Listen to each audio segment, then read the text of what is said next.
We're doing section 7.3, which is using the percent proportion, right? We're done with 7.2, which was fraction, decimals, and percentages. We're done with that. Now we're going to do the percent proportion. Dr. Okay? John. 10 fingers. So that is not, again, that's not hard. Tomorrow what we're going to work on is, hey, 10 fingers on the left.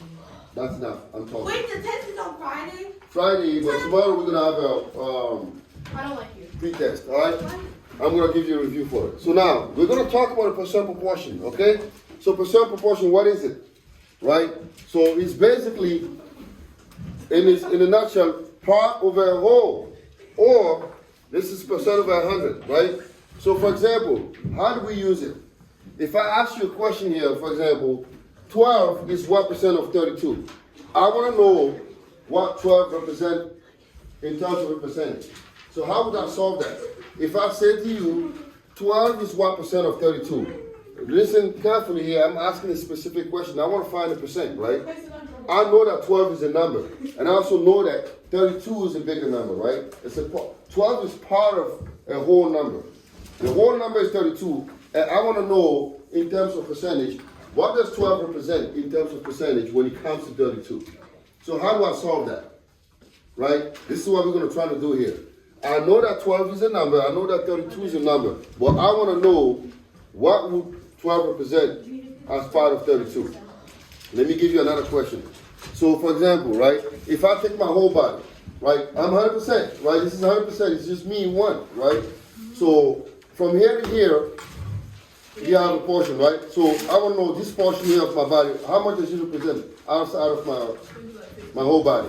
50% is half of it, right? 50%. So that's what we are trying to do here. So 12, 32 is a number, and then 12 is part of that. So how much does 12 take out of 32 in terms of percentage? What does it represent? Okay? So to do that, there's a way to solve it, right? So we know that we want to know what 12 over 32 mean. So we're going to put 12 over 32 equals to what? X over 100. Thank you very much, right? Again, it's just redundant information. We've done it before. So that's what the thing is, the key here to this problem is understanding what it is asking. You need to be able to understand that, right? So that's where the trick is going to come is, do you understand what they're asking you? They're saying 12 is what percent of 32. So if I see this, I know, all right, they want to know how much does 12 represent in 32 in terms of percentage. Does that make sense? Right? So this is what we're doing here, and then we're going to use what the cross multiplication is again.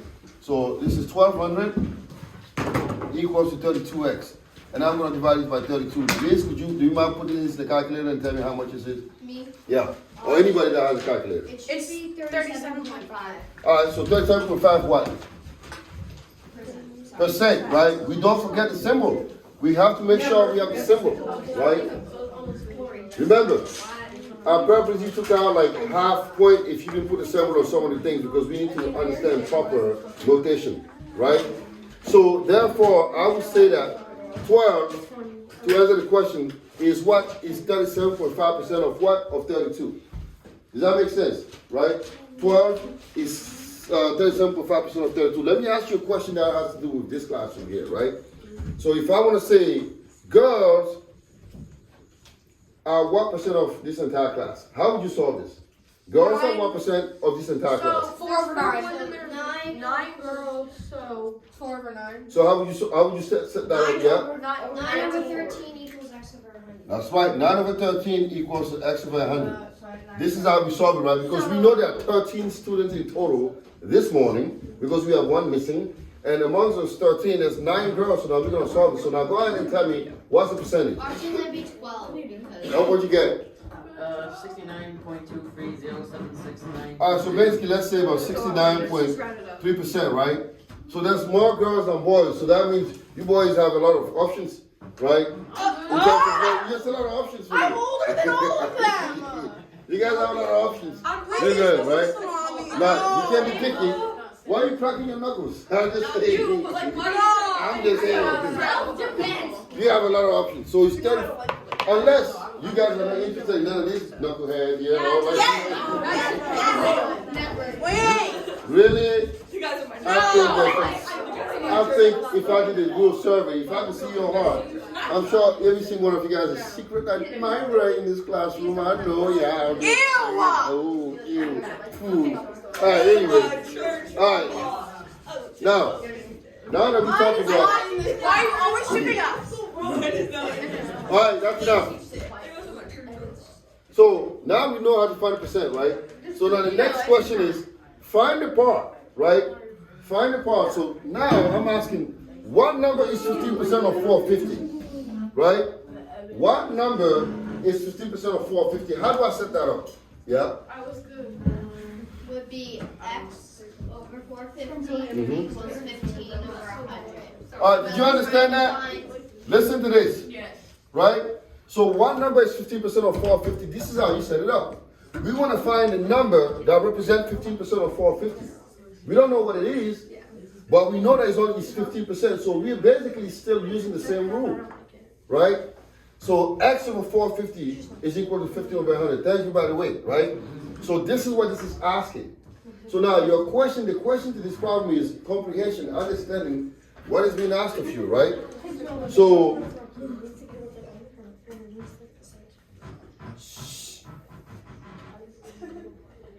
So for example, I can find out, I say 69% of this classroom is all girls, right? Find how many girls we have in this classroom. I mean, anybody who got right now, we just count, right? But if you didn't have that visual, how would you do it? There's 13 students right now, and I say 69% is Well, of I this, think there's 12 right? students and 8. I would know that there's more, so I don't have to do the math. We can do the math and find it, Wow. right? So this is how you do the math here. So what number is 15% of 450? We are trying to find a number that is 15% of 450. It's obviously a smaller number. If you ever do this and you find something bigger, you know you did something wrong because it's only 15%, right?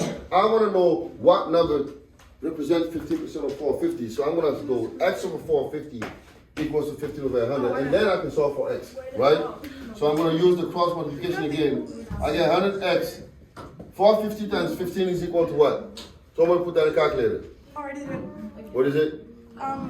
6,750. 700 and what? 50. All right. And now I want to find, I divide by 100, right?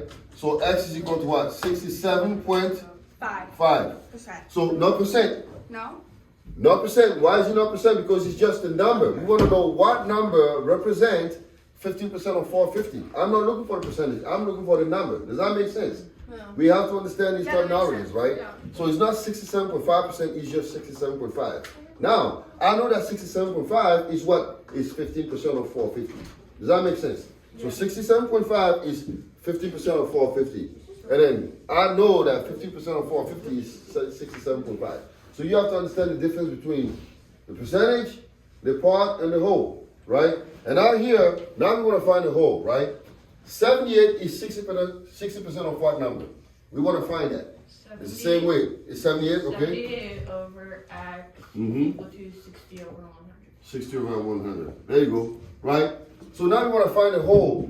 We know the part. We know that 78 is 60% of a number. We don't know that number. That number is x. Well, we can use again the same rule with 60 over 100. We are told that 60% of that number is 78. Let's find the number, right? So now we use this again. Use the cross multiplication. So it's 7800 equals to 60x. And then find x, we divide by what? 60, right? What's that equal? Should be 130. So what is it? 130. 130, right? So therefore, the number that 78 is 6% of is 130, right? So this whole section only deals with understanding the percent, the part, and the whole. The three main things, right? So in the first one, to recap, we were given the number and we wanted to know how much is it represent in terms of percentage of a bigger number. And we use again the same rule that we're going to be using. Here, we want to find the part, we have the percentage. We know that the percentage is 15%, and the number, the whole is 450. We want to know what number is that. Again, the same principle. And then lastly, now we have the part of the number, we have the percentage, we want to know what the actual number is. We use this. All right, so pretty simple stuff. This is why I kind of had this sheet. It only took us like 10, 15 minutes. Now tomorrow, I'm not gonna give you any homework today for it because we have a test on Friday. So what I'm gonna do is we're gonna stop here. I'm gonna give you tomorrow. We're gonna work on our test reviews, chapter 6, right? Proportions and stuff. And then Friday we're gonna have our test.